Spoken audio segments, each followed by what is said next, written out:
What is going on, schmoozers? Welcome back to Schmoozing Time.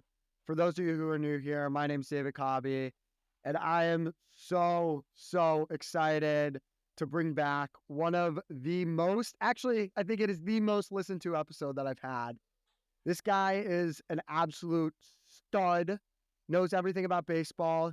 I don't think I even need to introduce him, but please welcome back to the show, Max Mannis. Max, how we doing, brother? David, what's good, dude? I reached out to you to want to come back on. I want to make sure everyone knows that. I think you and I were both kind of maybe not surprised because we both know this is going to be, the number one podcast aside from all John Boy podcasts one day. But but when we posted that last episode, so many people reached out to me saying they absolutely loved it, and I know it's the same for you, that the amount of future guests that resulted from it and all that. So it felt like we had to run it back at some point, and it has been super awesome for me to see the growth of this show and of everything that you're doing, David. So kudos to you, my man. Keep it up. But it's good to be back. I appreciate that, man. And I think, Max isn't lying. Like, I think not only was our conversation just so amazing, Max and I obviously have a lot in common. Like, I don't know if how much we talked about this last time on the show, because it was a while ago, but Max almost went to Maryland with me. We literally have like so many friends in common, which is actually just like insane. But also like Max, just like his network, guys, is unbelievable. I mean, he indirectly got me probably, I want to say, 5 guests on the podcast. So it's always good to have you back. It's pleasure to have you back on the show, man. And I'm excited to get schmoozing with you. Yeah, dude. Likewise.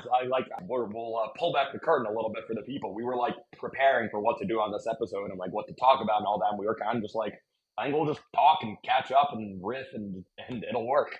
So Yes, exactly. So I do like one, I guess, like structured thing. And I told Max Sure. before this, like I literally have absolutely no agenda in mind, because I already know like this episode, like Max and I are just gonna riff off each other. But before we get to that, I do want to kind of go into, I think we released our episode sometime in February or March, and now talking to you, it's almost the end of September, beginning of October. So I guess, like, what have you been up to since then? Like, I know you were on a podcast with a very similar name to mine. You've been doing a ton of, I mean, I see you all over social media, a ton of John Boy stuff, talk shows, getting beat by Aaron Boone and Immaculate Grid, but I'm sure you don't want to talk about that, but that's okay. But yeah, man, why don't you just tell us a little bit about, from what you can remember, I know 6 months is a long time period, but just tell us a little bit about what you've been up to since your last appearance on Schmoozing Time. Yeah, it's been a long time. It's so funny. I was talking with someone the other day about this, that time for me moves like drastically different during baseball season versus during the off season. Like that blows a lot of people's minds to hear, but like for me, like January 1st or Rosh Hashanah or like all, start of the academic year, like none of those like barometers of like the start of the year truly change as much for me on a day-to-day basis as like opening day does. Like as soon as opening day happens, like my day-to-day, my week-to-week, everything changes like drastically. Like that really dictates a lot of my work calendar. Obviously, like my personal time, I'm investing 3 hours in watching a baseball team every night. So yeah, it was 6 months ago, but to me, like it goes by so fast that it feels like it was like 30 seconds. But in the off season, like a whole month is like, oh my God, takes forever. But over the last 6 months, yeah, man, it's definitely been, I mean, I think safe for both of us to say that we were certainly hoping that the war would be over by this point. I'm going to Israel for Rosh Hashanah. I leave on Monday and I come back right after Chag ends. So yeah, I went in December, which is a little bit before we recorded, but I remember definitely thinking to myself at the time, like, man, like I really hope the next time I'm back in this country, we're kind of past this. And lo and behold, that has not been the case. But regardless, it's been a long year. I think all people are kind of figuring out how to balance, obviously like home responsibilities and work responsibilities and all that with caring about things that are happening halfway across the world, which has been a learning experience to say the least. But I really can't complain about like most things in my day-to-day life. Like I'm still living downtown. The community down here is awesome. I come up to Maryland every now and then to see David and that whole crew over there. And yeah, man, work's good. Like John Boy, I truly cannot complain. I get to go into work every single day and research baseball stats and talk baseball with a bunch of people that are baseball maniacs like I am. I see. It seems like you're happy. And by the way, if anybody had the over on 5 minutes and 30 seconds into this episode before one of us said the word Yankees, congratulations. You're there. You got your money. Just Venmo request me. Obviously, one thing that you didn't even like mention, which was I think it was last night, is the Yanks clinching the division. I'm not going to say congratulations because I fucking hate the Yankees, but I'm I'm happy for you, Max. It's been a definitely an up and down season for the Yanks. I feel like little rocky start, little some periods of underperformance, but at the end of the day, you have I hate to say this, you have probably one of the best hitters ever and Juan Soto on your team, and then jeez, the Yankees are so good, man. And it's, I personally don't call them a fun team to watch because I don't like them, but they're a fun team to watch. And then you actually, I mean, I want, but Yankees are great, whatever. Like we talk about the Yankees later, but you celebrated at the Chabad house last night. Like, tell us about that. Like that looked better. That looked better than the clubhouse. Like, what? They're popping champagne bottles in the clubhouse, and you're just chilling with Chabad rabbis, listening to music, whatever. Like, tell us about that experience. Yeah, that last night was a fun night. So Yankees and Orioles series this week. Everyone was kind of anticipating that it was going to be like a big series. AL East was going to come down to the wire, and then Baltimore kind of totally fell off for like Yep. 2 weeks. So Yep. series didn't end up having that much hype. But then Baltimore won the first two games, so then it was like, oh crap, we like actually have to win tonight, otherwise this gets way closer than we want it to.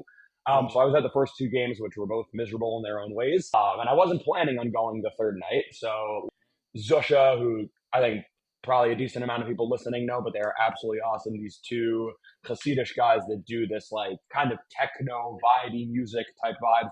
They're absolutely awesome. They do a whole bunch of events with the Chabad community downtown. So they were having a concert last night downtown at the Chabad, and I'd already like paid for my ticket and everything. I was excited for it.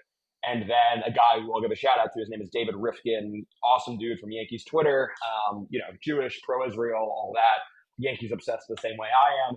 He does like a lot of these outings where he'll bring a lot of his like colleagues and stuff like that to Yankees games in like kind of the Delta Suite area, which is like 200s behind home plate.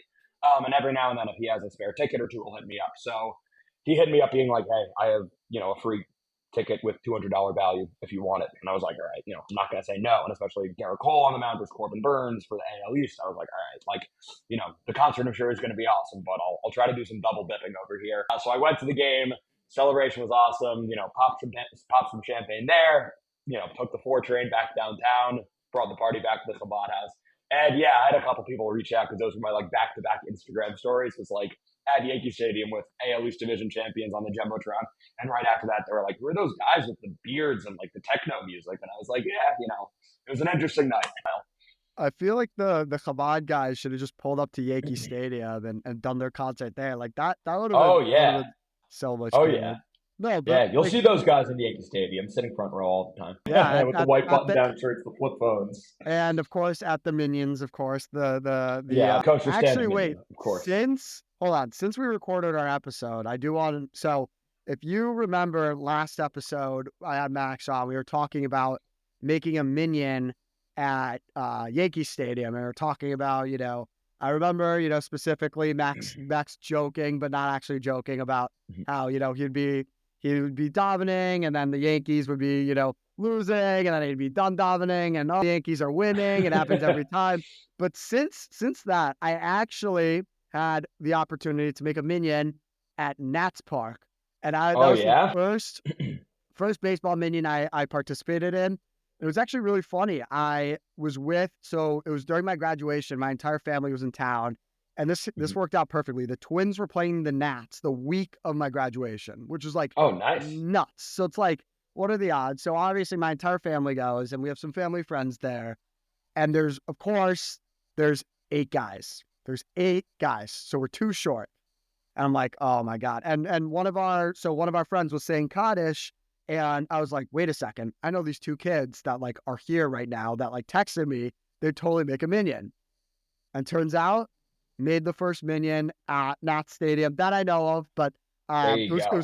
It was a cool experience, and I definitely want to say I was 100% inspired by Max Mannis to do that. So, Mhm. Max, thank you for encouraging me to make a million at the baseball stadium. There you go. If that's my legacy when I leave this earth after 120 years, is that I got that 1 million at Nats Park to come together. That's all I need. That's all I need.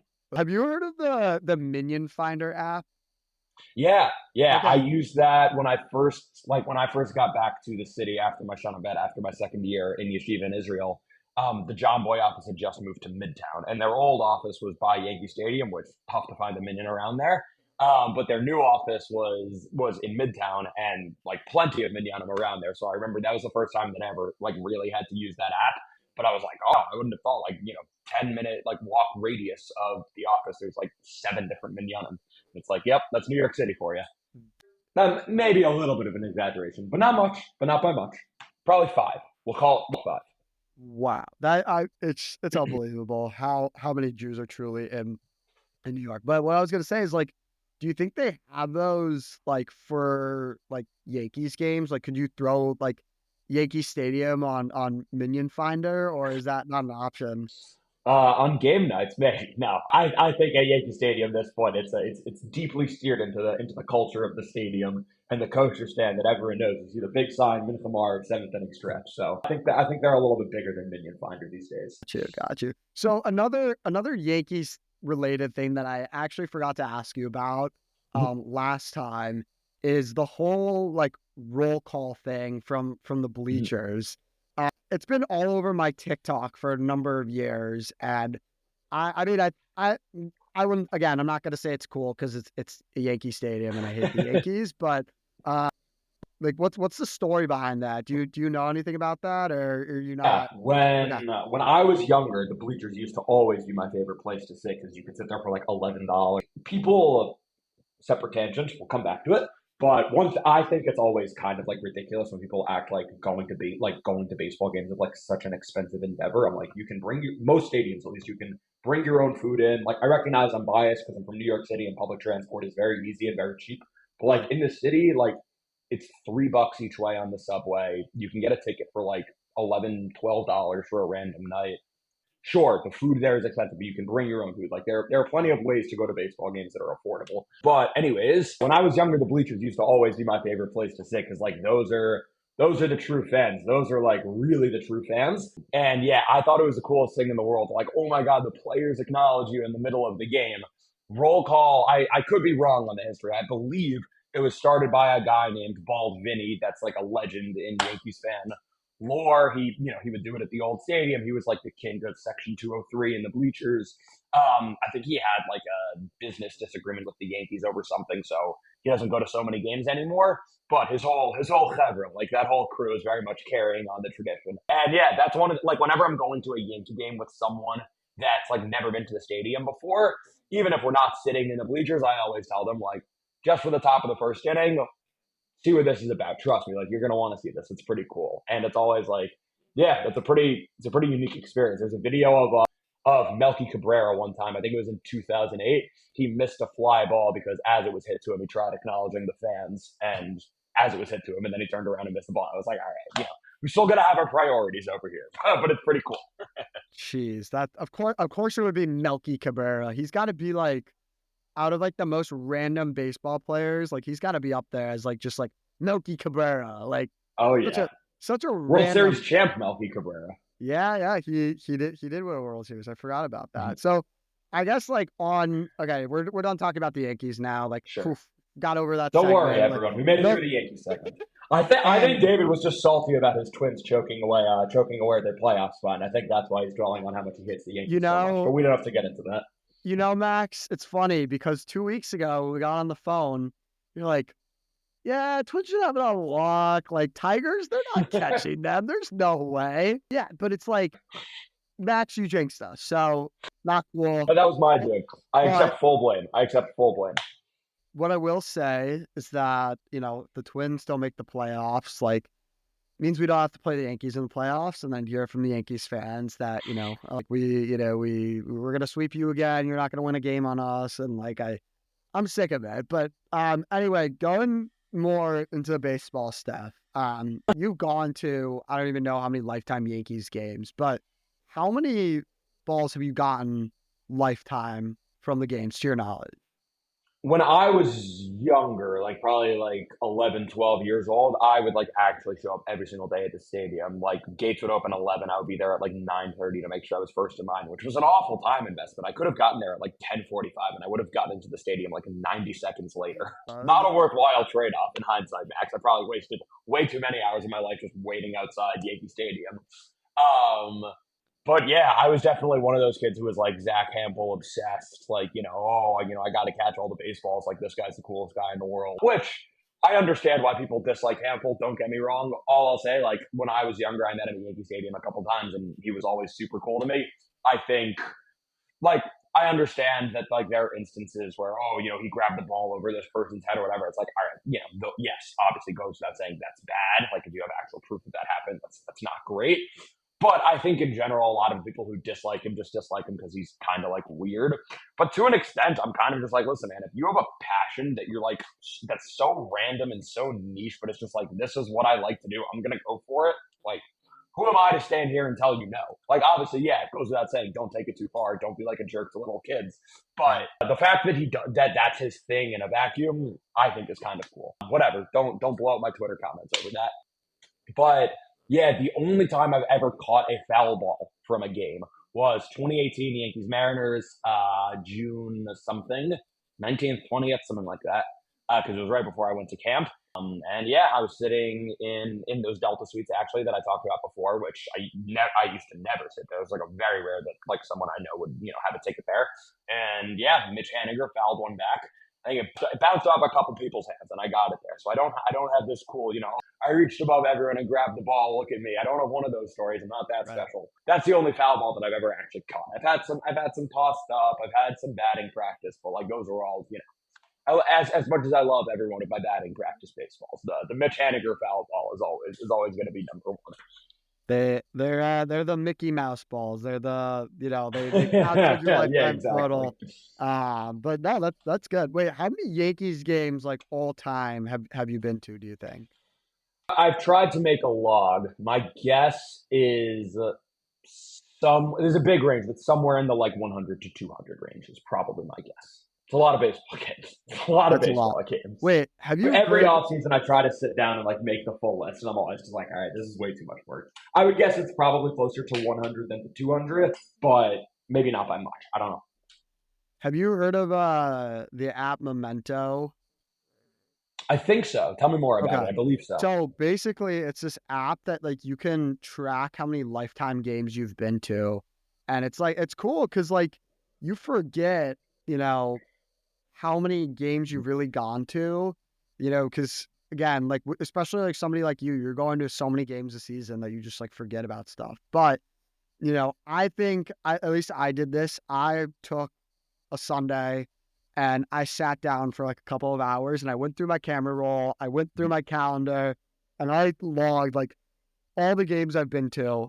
And it's cool. It's cool because like you get to see like the final score because you remember like some parts of the game that you go to and stuff. Like, for example, I remember I went to like this Twins Diamondbacks game one time and the Twins won like 13-4 or something.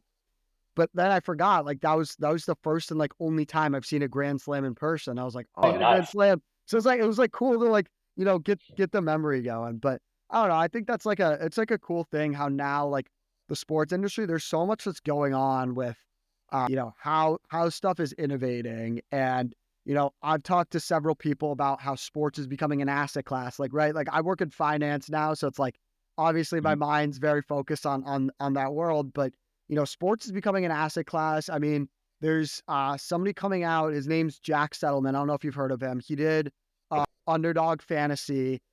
He's partnering with, I think it's SeatGeek or some other company, where you pay a monthly fee of X amount of dollars. It's nothing crazy. And you get fees taken off all tickets. And it's such a cool business model. Yeah, because like when people are like, getting tickets, right? You see the fees and it's like, I don't know how it is for you with your John Boy connections. If you just get them for free, you get them like through the regular pipeline. But I mean, when I'm looking for tickets, it's like these fees are nuts. So it's like Oh yeah, no, it's brutal. It's totally it's brutal. it's cool to see that like people are like innovating ways to like make not sports cheaper, but also just like there's different ways that like you can, make sports, I don't know, seen in a different lens and cooler. And I think that's like kind of like a lot of why, John Boy was created, obviously. Mhm. And I know some of the things that like you've been doing now have included since our last episode and started to pick up are, the guess this player game and, Yeah. doing immaculate grid stuff. So, maybe, I don't know, I guess like from what you can remember, talking about on the last episode and till now, right? So like what are some of the things that you're doing at Jamboy to kind of, keep the game of baseball being talked about? Because, you know, Yeah. it's NFL season. People are very focused on the NFL. Like, I'm gonna be fully honest with you. Like, I've not watched the Twins game in God knows how long because of the Vikings. Like, I am so like locked in on the Vikings right now. So, tell me a little bit about like what you're doing at John Boy in terms of just keeping the MLB relevant, especially, the Yankees. They're winning, they just won the division, like talking baseball, etc. So why don't you tell me a little bit about what you're doing there? Yeah, I'll say this. I think one thing that John Boy himself, and I think a lot of us at the company, like very much feel deeply, and like one like narrative I think we want to change about baseball is like I don't think any of us think that like baseball needs like saving. Like I think a lot of us feel that like the product is awesome. Baseball is still great. Like sure there are flaws. Okay, whatever. Yeah, they have the rule changes that address some of that. Like goes without saying, yeah, pitchers' arms are blowing up every day. That's not great. But like like there sure there are issues, but the product itself is still like a really entertaining watch. And for you to be like for someone to be a diehard football fan, it's an investment, obviously, that goes without saying, but you're taking 3 hours out of your day on like every Sunday for like a few months out of the year. If you're a baseball fan, you're watching 3 hours of a baseball game every single day for 6 months. Like the people who are even like some of that like that border between like casual and pretty serious baseball fans, those people watch a hell of a lot more baseball than those people that are like 60 to 70% of like big like of the biggest baseball fan versus like the biggest football fans. The time investment blows it out of the water. So baseball's issue isn't that they need to change the product. Baseball's issue isn't like, oh, we need to add like metal bats so that kids will watch the games. Like no, like the product is good. The issue is the way it was marketed for so long really, just wasn't doing justice to the personalities and the stories and like my job a lot of the time for social media, right, is to watch. Say it's a Monday night, all or Tuesday night, whatever. 12 games, 15 games, like all however many teams are playing. If you really dedicate a night to just trying to be as on top of following each game as you can, the amount of storylines and just fun things and oh look what this manager said on the interaction with these players, fan caught a ball in his beer, whatever it is, like the narrative feeds itself to you. Like the content is there. Like, the old saying of, you go to a baseball game and you see something you've never seen before. Like, yeah, it's 100% true. It could happen on any given night. I'm on shift randomly one night a couple of weeks ago. There's only one game left on TV. It's Padres Astros. I'm like, all right, hopefully this game finishes quickly. I can go to bed. 30 seconds later, Jose Altuve is walking around with his foot out on the field because he took off his sock and his cleat to show the umpire that he fouled the ball off his foot. Like, that's the kind of thing that it's just like, yeah, like you don't, a lot of other sports, you're not just going to like have that on a random night, just random things like that. So, like, I'm firmly of the belief that like baseball doesn't need any saving in terms of changing the product. It needs saving in terms of making sure that that product can get out there and that people who maybe would be baseball fans but aren't so into it right now, that we can show those people like, hey, this is what's going on. It's not just 3 hours of a pitcher standing around, kicking dirt on the mound, waiting for the hitter to get in the box anymore. Like, no, like the product is good, the sport is good, the personalities are good. On any given night, you could see something you've never seen before. Like that really doesn't go for a lot of sports. Right. And that's one thing that Jimmy talks about a lot is how like storytelling is like as old as time. And like that's what the breakdowns are at the end of the day. That's what a lot of podcasts are. That's what social media tries. Like good social media, if it's not just like brain rot videos, whatever. Don't get me started on like all the TikTok garbage and all that. But like actual good social media content is educational, it's storytelling. Like we always want people to be able, whether Jimmy always says, whether you're 7 years old or 70 years old, we want you to walk away from watching our content having learned something and having genuinely enjoyed it and feel like, oh, like there's something here that I'm into that I want to come back to. And that's something that's been drilled into all of our heads is like, we don't need to create any content for baseball. The content creates itself. It's on us to figure out the best way to get that out. Right. No, you're so right. And I didn't like think about it like that. Like baseball definitely is, I would say it's the only sport that it's like casual enough to like go to a game and like, I don't know if you do this per se, but like for me, it's like somewhat relaxing. I mean, I don't leave Oh my yeah. seat. Like I don't leave my seat when I go, but like I'm there, I'm relaxing, I'm enjoying the sun. But then also you get like so many serious, intense moments. Like, I mean, for example, right, some of the craziest fights that I've seen across sports have happened in baseball, right? Oh Like yeah, absolutely. like Joey Bats, of course, like that. Oh my God, that Toronto, Texas. Oh my God, that was like Yeah. one of the most memorable things. I mean, I'm sure I'm forgetting like a million other like fist fights that have happened. I think didn't Altuve get into one recently? It He was got ejected for I don't know about maybe he did. I don't know. It's possible I missed it. The biggest one in recent years was the Jose Ramirez and Tim Anderson one last year. that's what That I one was was thinking of. I insane. was wrong. And Wrong Jose. Tim Anderson fell off like that. That ended his career literally. Yeah, That that was crazy. like there's just like so much stuff about that. So and kind of like to your point about the baseball being marketable, like I think it's so cool that baseball is doing this not only on they're starting to really invest not only on like an American scale, like in the United States and North America, but Mhm. also internationally.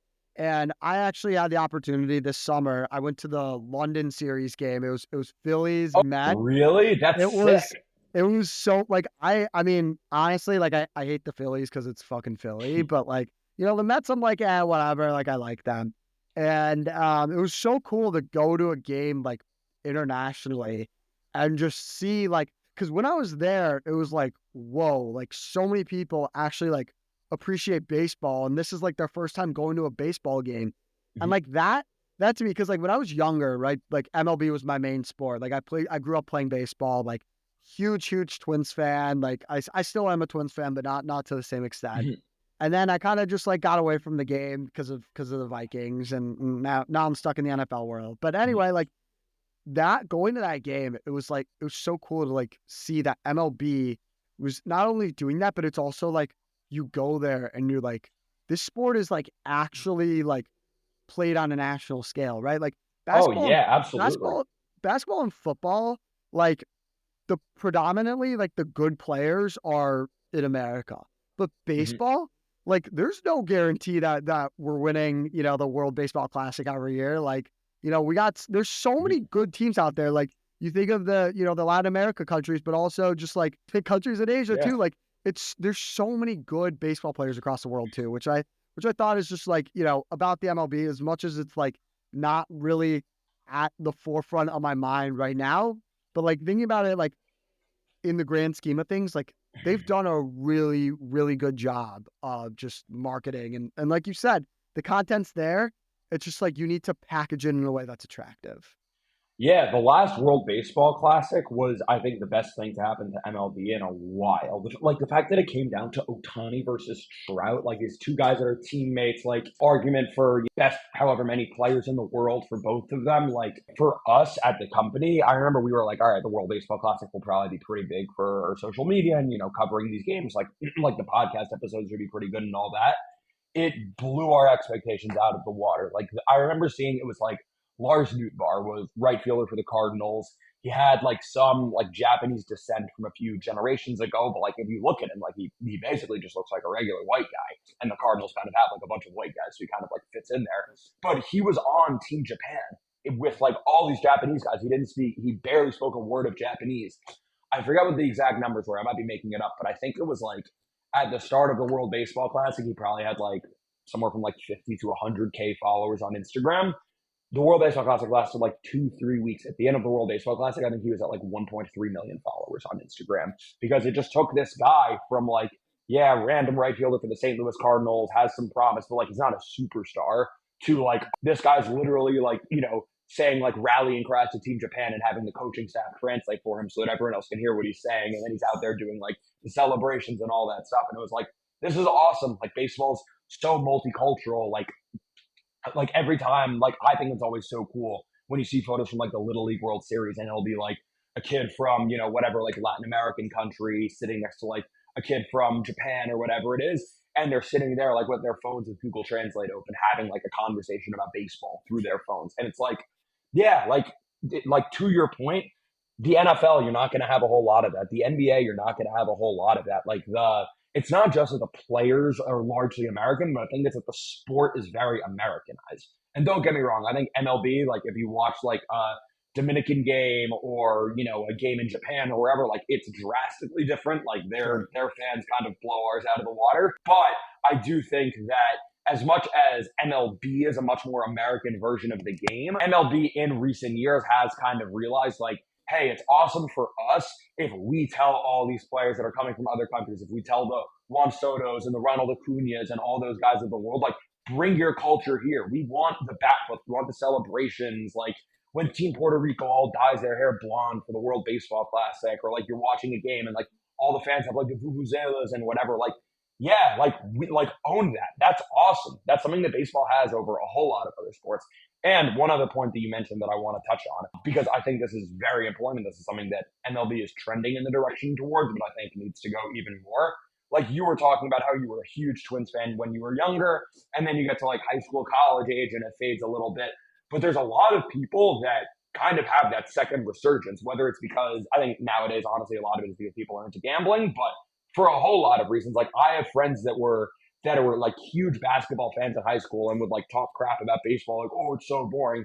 And now like I like one of my best friends from high school, like I go to like 3 or 4 Yankees games with him every single year. And I'm texting him most nights of the week about the Yankees because he's like, at a certain point, like we need to let people like reintroduce themselves to the game. It shouldn't be, I think there was this thing in baseball culture for a long time where we were kind of like, oh, baseball's awesome. And if you feel differently, you're dumb. And like, you're not welcome back here. Like you can't come back. And it's like, no, like why are we gatekeeping the sport? If people at a certain point realize like, hey, that was really cool when I was into baseball when I was younger, and it seems like they're doing some cool things now. Like I think I'll get back into it. Like we should be welcoming that with open arms.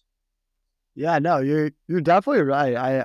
I definitely feel like there's, I mean, I still say it to people like baseball is still such an acquired taste. Like it's like, Yeah, yeah. I mean, like you were saying earlier, like 162 games, 3 hours a day. Like if you're diehard, and it's tough. I mean, yeah, like baseball, I would say is probably the most accessible game from a just like pure economic standpoint. Like, you pay $12 for a ticket, whatever. But I think you're right. It is cool that that baseball itself is not Americanized. I agree. Yeah.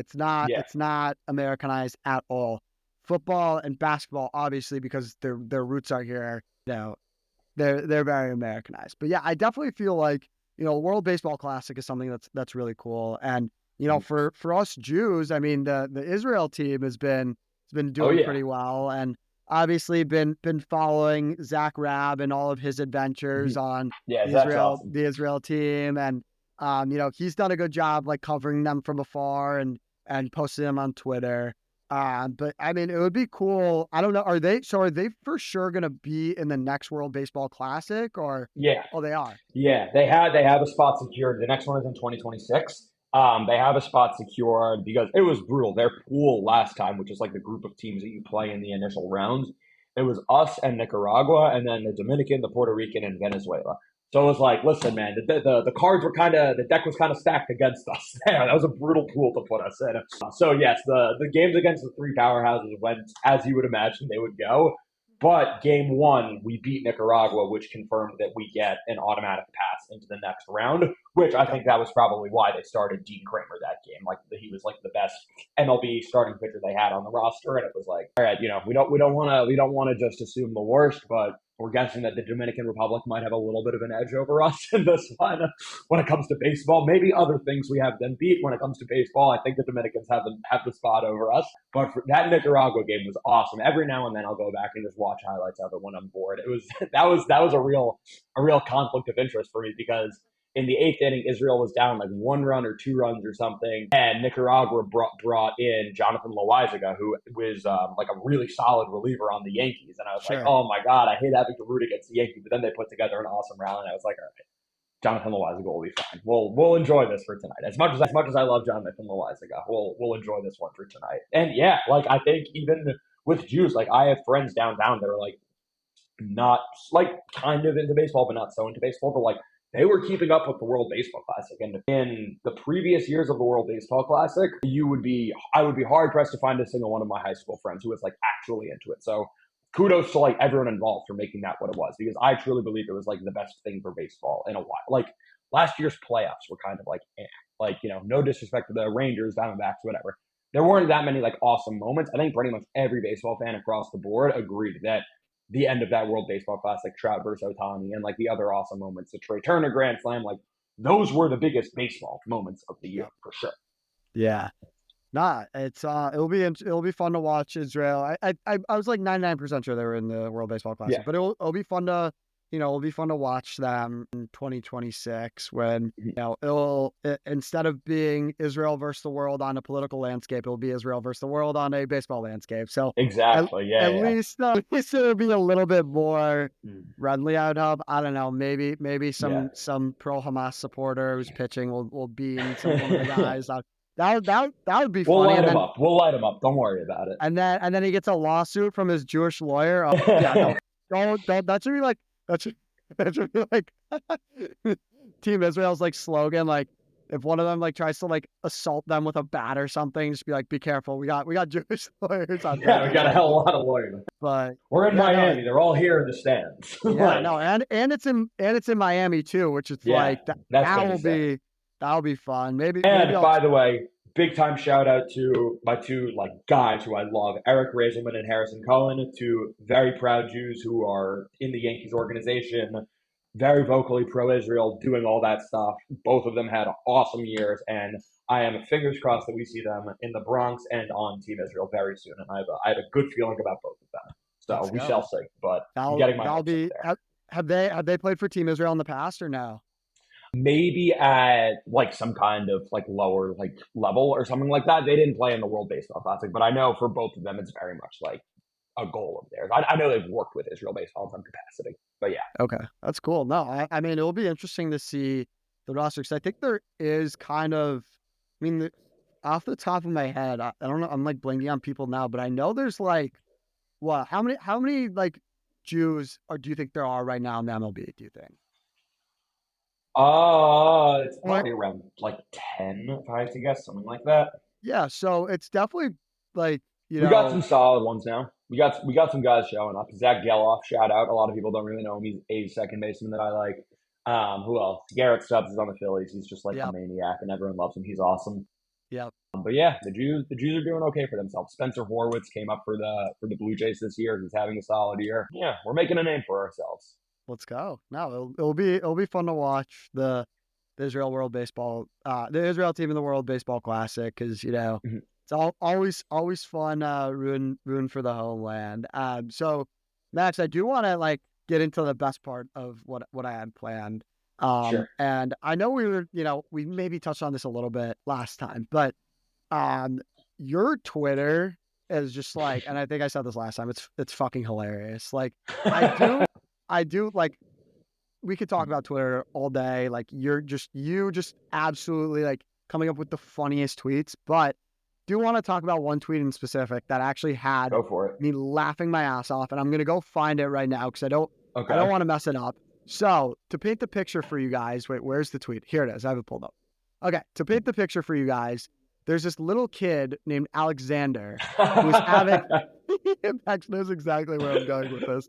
There's this little kid named Alexander who is celebrating his 11th birthday at Yankee Stadium. And like, I can tell you right now, when I would go to baseball games for my birthday, it would be like so fun. Like I get a little, thing on the Jumbotron. Like, okay, ready? Message reads on the Yankee Stadium Jumbotron. To the best hitter we know, happy 11th birthday, Alexander. We love you. And what does Max do? Takes a picture of it, puts it on Twitter, and goes, cute message. But Aaron Judge has a 1.159 OPS with 56 home runs on the season. I'd like to see Alexander even sniff that. So, Max, like, what do you have against Alexander, man? Like, I let have the nothing against Alexander. I'm very happy for him. I'm sure he's number two in the world behind Aaron Judge. Until I see a baseball card that shows me that Alexander has hit 58 or more home runs this season, that title is Aaron Judge. I have nothing against Alexander. All I'm saying is his parents are not good talent evaluators at least at the little league level, at the major league level, at anything. But yeah, that was so funny. I was at that game with a couple friends of mine that like very much know about my Twitter. And people will say this to me a lot that like I'll be like sitting next to them watching a game or at a game or something, and they'll show me like something I tweeted like 2 minutes ago, and they were like, "This is hilarious! Like you just tweeted this, you didn't even say anything to me." I'm like, "Yeah, that's how my brain works." But yeah, my friend turned to me like 5 minutes after I posted. He looked at me, he was like, "This is hilarious." He was like, "This is 200 likes in 5 minutes. This is hilarious." I was like, what can I say? But yeah, that was nuts because that tweet didn't have insane interaction until the next day. I woke up the next morning. I think when I went to bed, it had like 500 likes, and when I woke up, it was at like 3K, and now it's at like close to 20K, and I was like, whoa. that. But yeah, my coworkers had a fun time with that one.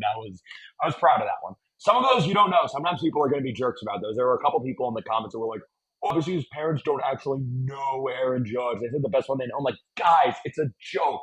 I'm comparing an 11-year-old baseball player to the best hitter on the planet. Come on. But whatever. That's just Twitter being Twitter.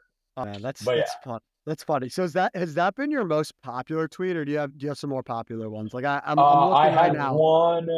Yeah, my most popular was close to 50K. I felt bad because it wasn't like original content at all. It was a screenshot of another tweet that I thought it was funny. It was some post about like Sydney Sweeney was filming a movie in Boston, and they said like, Sydney Sweeney loves Boston, and someone just commented like, can she pitch? And I just tweeted it, and I was like, this is funny. And I got like 50,000 likes or something. I was like, whoa. But I felt bad about that because I was like, that's not me. Like, why am I getting all the credit for that one? Let's see. I do keep like a Google Doc of my top tweets of all time. What else is up Wow, there? This look one's at them. actually kind of similar to that one. This was at the Little League World Series last summer. It was Rhode Island versus Pennsylvania, and a bunch of the Phillies like pulled up to the game to root on them, and they panned to the crowd after like an RBI single, and it's like Bryce Harper and Kyle Schwarber and all these guys cheering. And I tweeted, imagine being a 13-year-old pitcher from Rhode Island and Bryce Harper is in attendance rooting against you. And that one did pretty well. But then there were people, I don't know about the Little League World Series age qualifications that were like, our team's too old for the event. And I was like, all right, fine.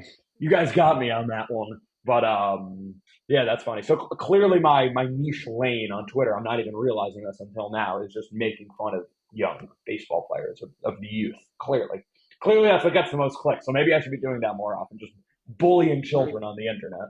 I honestly, I wouldn't be opposed to that because I think it is kind of funny how, you take like such a simple, like innocent thing and just like turn it on its head. Like it's just great, man. Like I'm glad you're doing that because, like you were saying at the beginning of this episode, like the content's out there, right? And obviously, like all the instances of like stuff that go the dugout antics, like I feel like I don't know if there's an episode out there about this, but like or a podcast out there about this, but like somebody should just have a podcast only about what goes on in dugouts. Like the stuff that goes on in dugouts, you have people eating food, you have people throwing up, you have people smashing their bat, you have people arguing with their coach, like that environment, it's like the only place in sports. Like, yeah, hockey, you have like the little area before you go onto the ice and it's like glass, but it's like see-through. You can't really know what's going on. In the dugouts, it's like you can do whatever you want. Nobody but the players know what's going on. So it's like the bullpen also kind of has its own culture like that, but like those guys are like much like that's just like 6 or 7 guys that every single night they're like, all right, none of us want to pitch tonight, so I hope the starter goes 7 innings, that type of deal. But I remember not to give you some PTSD, but one of the funniest like baseball stories that I was like, oh, I've never thought about that. Like I wouldn't have come to mind for me was I remember CC Sabathia was talking about how the one game wild card against the Twins in 2017 that the Yankees won. Sorry. Didi Gregorius hits a big game time 3-run homer in the first inning. And those one game playoffs are crazy. Like your roster construction is totally different because like you don't really need a bunch of starting pitchers on the roster because it's just one game. So you take a bunch more bench guys and bullpen, but you usually will keep like one or two extra starters on the roster in case, your other starting pitcher's arm falls off in the first inning or, whatever craziness happens. So CC that game, his job was to be like one of the two starting pitchers on the roster that's like, break glass in case of emergency. So he's usually in the bullpen because he's usually in the dugout because like, he's a starting pitcher. Like on the days he doesn't start, he's just sitting in the dugout with his boys. So he's like, yeah, like watching the game from the bullpen was a totally like unique experience for me. Like I've never done that before, but I had to be out there because like I might need to come in this game. And said that the Yankees go down 3-0 in the top of the first inning. And then as soon as Didi hits the 3-run homer in the bottom half, he's out there in the bullpen, like having fun, but he's thinking to himself, like, damn, like I want to be in the dugout right now. Like that's where all my boys are. Like Didi just hit the homer, everyone's going nuts with him. And he's like, damn, like the one game I'm not in the dugout is like the most fun moment of the season. I'm over here in the bullpen with all these guys. So like the Yankee starters got knocked out in the first inning. They're all just getting ready to pitch right now. And he's just like, man, I wish I was celebrating over there right now. Oh my God. That's funny. Yeah. I didn't even like really like, yeah, the vibe in the dugout and the bullpen are so different. They're similar, but like they're a little bit different because, the bullpen guys, at least, like you said, like they're getting ready to pitch. Like they know, like at moment's notice, like, coach could be calling the bullpen being like, all right, Sonny, get loose. Like, something like that. Like, so yeah, no, it's definitely cool that baseball has such a unique and distinct culture. And I don't know, we could talk about baseball all day. But final question for you, Max. Sure. I feel like we have to get to this. So, Max, I want you to give me your World Series prediction. You could be biased and say the Yankees, or you could be realistic and say another team, but yeah.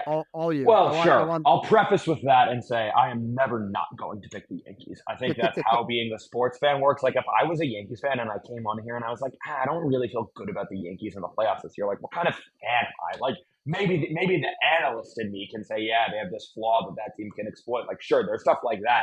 But as a fan, when you tune into October, it's like, if we're going all the way. So, sure. So to start, I'll say that my answer will be the Yankees. No disrespect to Cleveland. Like what the Mets have going on. I don't know. Crazy things can happen. Like at the end of the day, I think that's one thing people forget a lot of the time ahead of the playoffs is like the 2022 Dodgers won 111 games in the regular season and they won one playoff game and then got bounced. Baseball's really crazy. Baseball's really stupid in a lot of ways like that.